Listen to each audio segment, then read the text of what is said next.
Can't hear you. Yes. We are seeing the Sinuta logo. Yeah. Okay, perfect. So first of all, thank you very much for inviting me and of course Sinuta to be here today to have the opportunity of show some of our developments and some of our products and so that we can talk about just a little bit of Sinuta so that everyone can know Sinuta. Of course, I want to greet all the participants on this panel. It's a pleasure to be here in this very good panel, and of course to greet all the audience. So in this presentation, I will briefly show some contents or some products and some products that have been developed from the Sinuta. I will show the Sinuta Group, which has more than one company, so that you can understand the dimension of the company. And then, of course, I will show some of our thoughts in the new space and new developments, where the market goes, and some of our ongoing projects that will fulfill these new requirements from these new developments that are being made in the new space, let's say.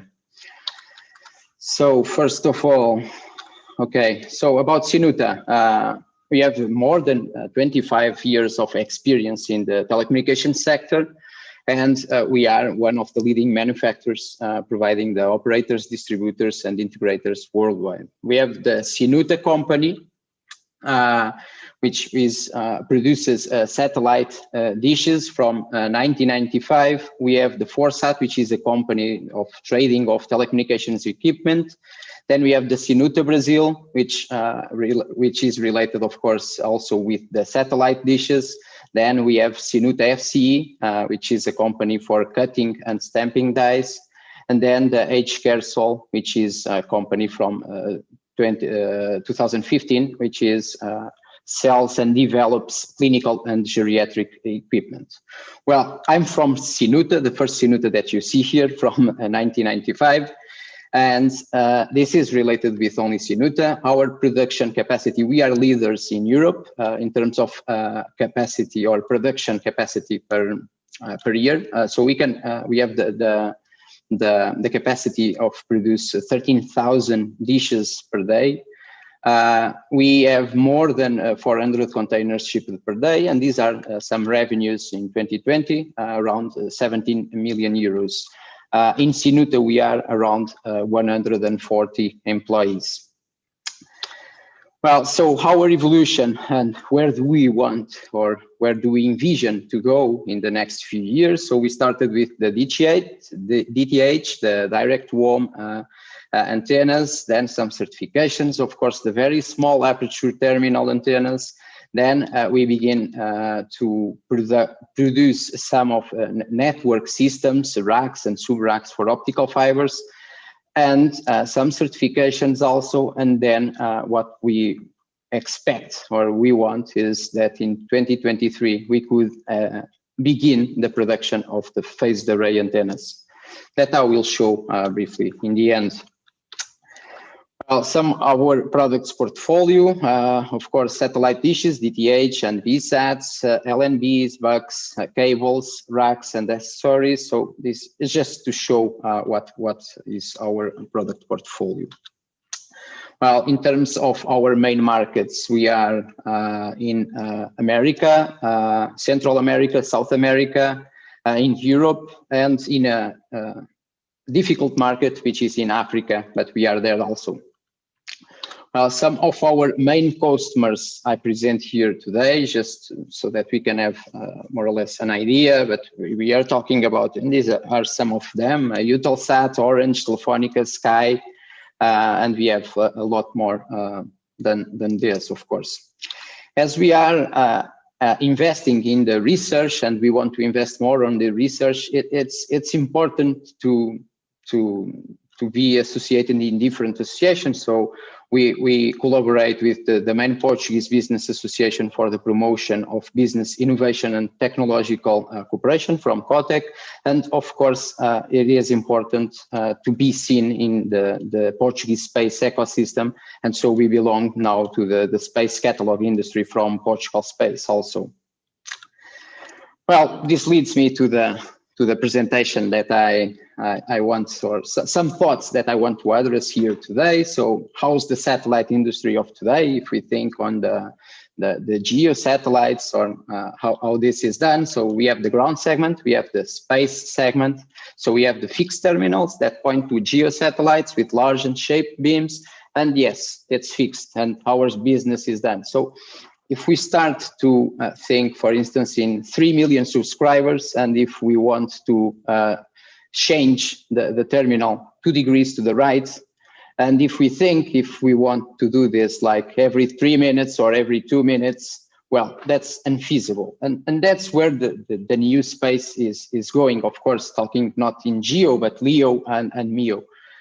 And so I bring this slide here, which refers to new developments. In one case, the new launchers, that what we'll do is to reduce the cost to orbit. So for instance, the SpaceX that we know, they use the rockets. They are relaunching the rockets, which will reduce the launch cost. And by reducing this launch cost, will allow more satellites to be launched, which will enable these new mega constellations of hundreds of satellites in MEO and LEO.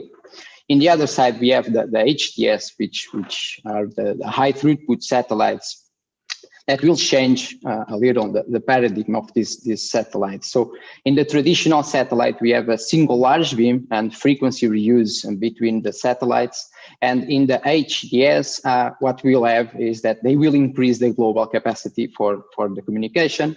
And by increasing this, they increase the total communications capacity of, for instance, a single vehicle. But we can think this on different beams that it will enable to produce different beams, for instance, for an urban area, for a rural area, or a remote area, or even for different applications inside the same area. This is where it goes. Well, other thing is the new constellations, and we hear every day, or not every day, but every week or every month, we hear about the new constellations. This week, we heard about the Telesat with the Thales Alenia Space, that they are developing around 290 satellites, which they call the constellation, which is the light speed. Then we have the well-known Starlink that is already launching a lot of satellites. We had some time ago OneWeb entered on bankruptcy, then now they are back again. But yes, we can see that the Amazon Kuiper, we will have a lot of new constellations, and so we will have a lot of new satellites, which means these and all of these industry improvements will place, of course, new demands on ground technology. And that's our segment, and that's our focus in terms of Sinuta. So we will have more satellites, more spectrum, and spectral reuse. Of course, this will lead to LEO MEO will have significantly lower latencies. That's what has been told, and higher bandwidth, which means cheaper capacity. So the price of megahertz will decrease, of course, which means more users.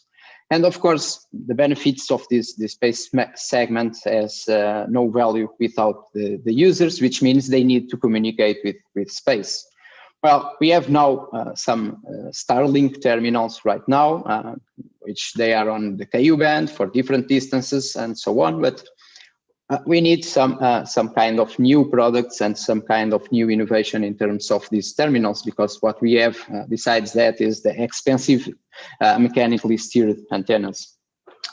And so, as with all of these new innovations, much better circuitry, much more satellites, and so on, which means the developments of the multi-orbit, the HTS that I referred, the 5G innovation and millimeter waves that we see and saw on this conference also, the reusable launch vehicles, and the advanced in this modulation and chipsets for the new modems or for the modulation and demodulation of the signals from the satellites. Well, we have to look on the other side, which is the challenges in terms of ground antennas and what is the main problem. So they require high power, they are mostly spectrally inefficient, and in a lot of cases they are very limited in bandwidth, especially in the new requirements of these new LEO constellations.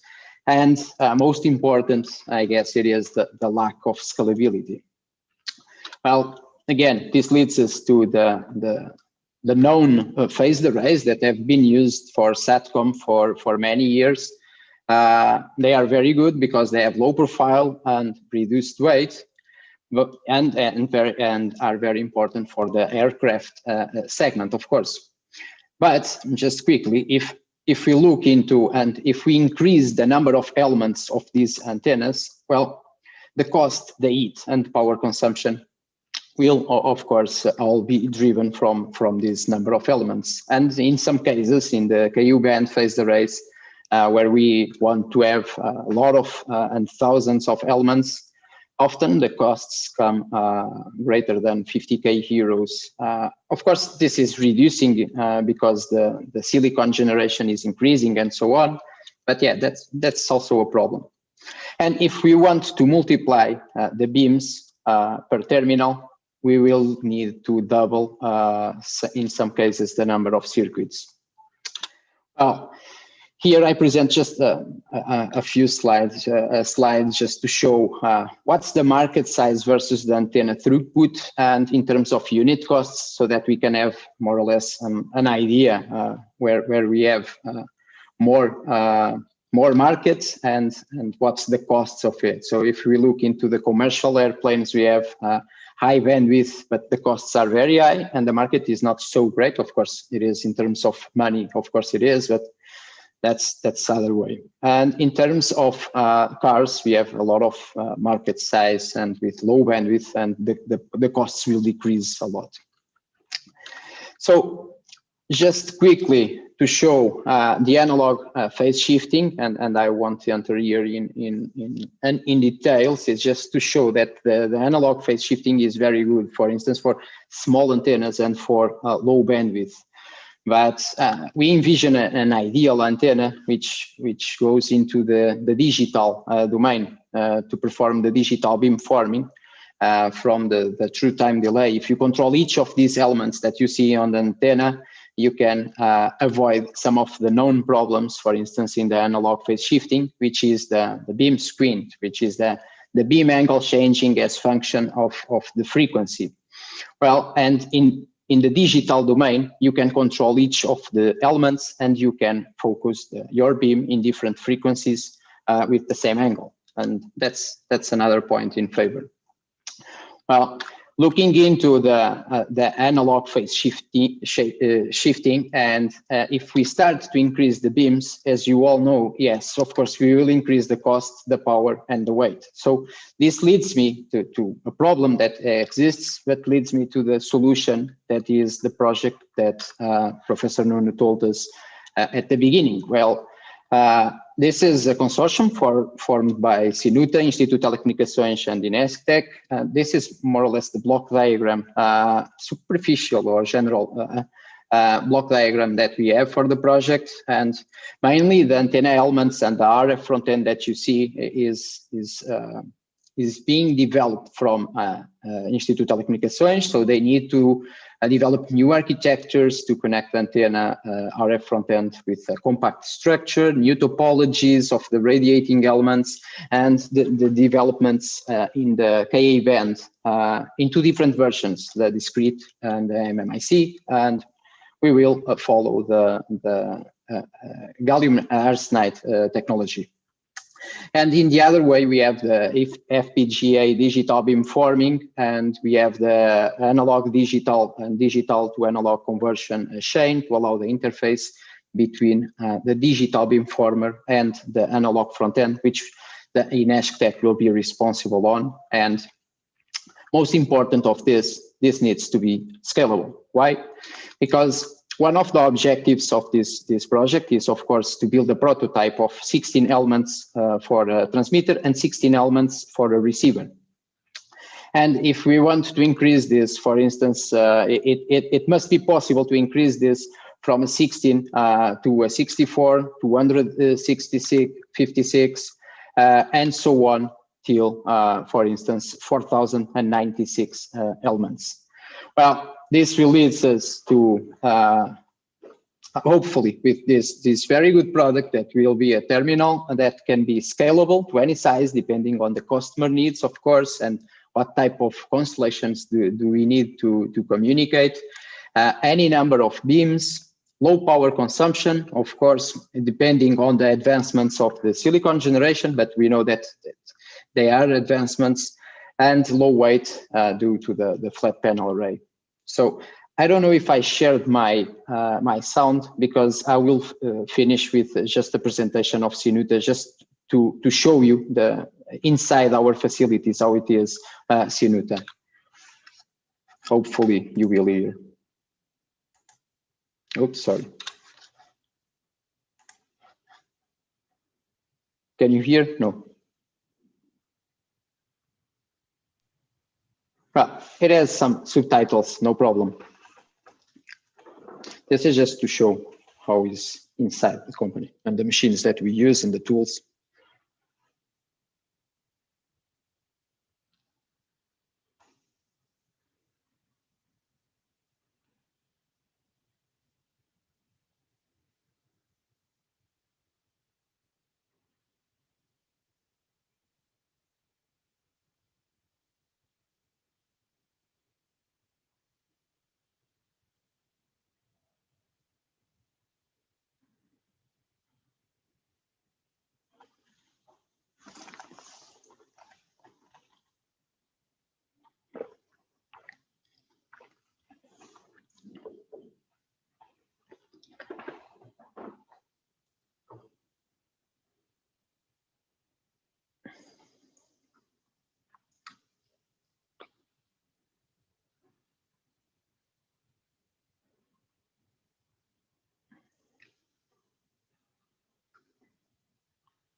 And so this concludes. Sorry, it was, I thought it had sound, but okay, no problem. Thank you. Thank you very much, Ricardo. And again, it was a pleasure to